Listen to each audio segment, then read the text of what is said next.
नमस्कार। मध्य पूर्व में बढ़ते तनाव का असर अब पूरी दुनिया पर दिखाई देने लगा है। दुनिया के सबसे महत्वपूर्ण समुद्री रास्तों में से एक स्ट्रेट ऑफ हॉर्मुज इस समय अंतर्राष्ट्रीय चर्चा का केंद्र बना हुआ है। अमेरिका के राष्ट्रपति डोनाल्ड ट्रंप चाहते हैं कि कई देश मिलकर इस समुद्री रास्ते को सुरक्षित करें, लेकिन खबर यह है कि अमेरिका के कुछ सहयोगी देश फिलहाल इस मिशन में शामिल होने से पीछे हट रहे हैं। ऐसे में सवाल उठ रहा है कि आखिर पूरा मामला क्या है, अमेरिका क्या चाहता है और दूसरे देश क्यों हिचक रहे हैं, और अगर यह संकट बढ़ता है तो इसका असर दुनिया पर कितना बड़ा हो सकता है। आइए पूरे मामले को आसान भाषा में समझते हैं। सबसे पहले समझते हैं स्ट्रेट ऑफ हॉर्मुज आखिर है क्या। स्ट्रेट ऑफ हॉर्मुज फारस की खाड़ी को अरब सागर से जोड़ने वाला एक बहुत महत्वपूर्ण समुद्री रास्ता है। यह रास्ता भले ही नक्शे में छोटा दिखाई देता है, लेकिन इसका मतलब बहुत बड़ा है। सऊदी अरब, इराक, कुवैत, कतर और संयुक्त अरब अमीरात जैसे तेल उत्पादक देश अपने तेल और गैस को इसी रास्ते के जरिए दुनिया के अलग अलग देशों तक भेजते हैं। आंकड़ों के मुताबिक दुनिया के लगभग 20% तेल की सप्लाई इसी समुद्री रास्ते से गुजरती है। यानी अगर इस रास्ते पर संकट आता है तो उसका असर पूरी दुनिया की अर्थव्यवस्था पर पड़ सकता है। अब बात करते हैं तनाव क्यों बढ़ा। पिछले कुछ समय में अमेरिका और ईरान के बीच तनाव बढ़ता नजर आ रहा है। मध्य पूर्व में बढ़ती सैन्य गतिविधियों के कारण इस इलाके में सुरक्षा को लेकर चिंता बढ़ गई है। हमले, ड्रोन अटैक और मिसाइल हमलों की आशंका के कारण कई देशों और कंपनियों ने सतर्कता बढ़ा दी है। यही वजह है कि कई शिपिंग कंपनियां अब इस रास्ते से जहाज भेजने में डर महसूस कर रही है। अब समझते हैं कि शिपिंग कंपनियां डर क्यों रही है। समुद्र में चलने वाले बड़े मालवाहक जहाज बहुत महंगे होते हैं। एक बड़े कंटेनर शिप की कीमत करीबन 1000 से 2000 करोड़ रुपए तक हो सकती है। इतना ही नहीं, इन जहाजों से हजारों कंटेनर लदे होते हैं। इन कंटेनरों में कारें, मशीनें, इलेक्ट्रॉनिक सामान और कई तरह का महंगा माल होता है। कई बार जहाज में भरा हुआ माल खुद जहाज से भी ज्यादा महंगा होता है।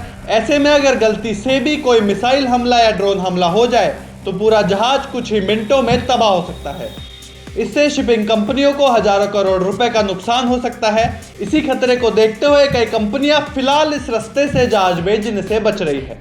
अब बात करते हैं अमेरिका क्या चाहता है। अमेरिका के राष्ट्रपति डोनाल्ड ट्रंप ने कई देशों से अपील की है कि वे मिलकर एक अंतर्राष्ट्रीय नौसैनिक गठबंधन बनाएं। इस गठबंधन का काम होगा समुद्रों में युद्धपोत तैनात करना, तेल के टैंकर और मिसाइल जहाजों को सुरक्षा देना और स्ट्रेट ऑफ हॉर्मुज में जहाजों की आवाजाही सुरक्षित बनाना। ट्रंप का कहना है कि इस रास्ते से पूरी दुनिया को फायदा होता है, इसलिए इसकी सुरक्षा की जिम्मेदारी भी कई देशों को मिलकर उठानी चाहिए।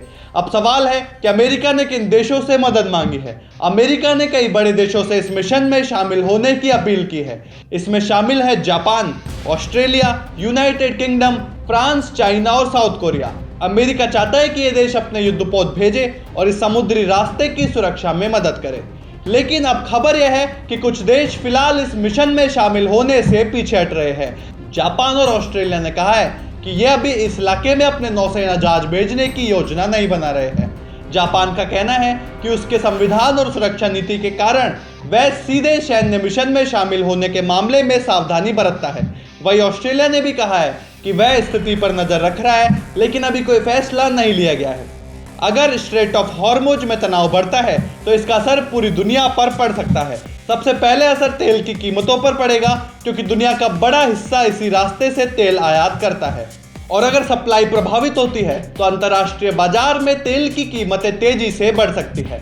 इसका असर पेट्रोल और डीजल की कीमतों पर भी पड़ेगा और कई देशों में महंगाई बढ़ सकती है। इसके अलावा वैश्विक व्यापार भी प्रभावित हो सकता है, क्योंकि बहुत सा सामान इसी समुद्री रास्ते से एक देश से दूसरे देश तक पहुंचता है। अगर जहाज इस रास्ते से गुजरने से बचते हैं तो सप्लाई चेन प्रभावित हो सकती है।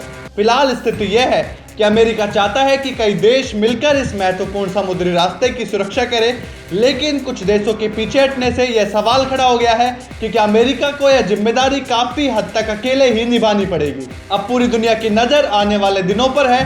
देखना होगा क्या कोई अंतर्राष्ट्रीय गठबंधन बनता है या यह संकट और गहराता है।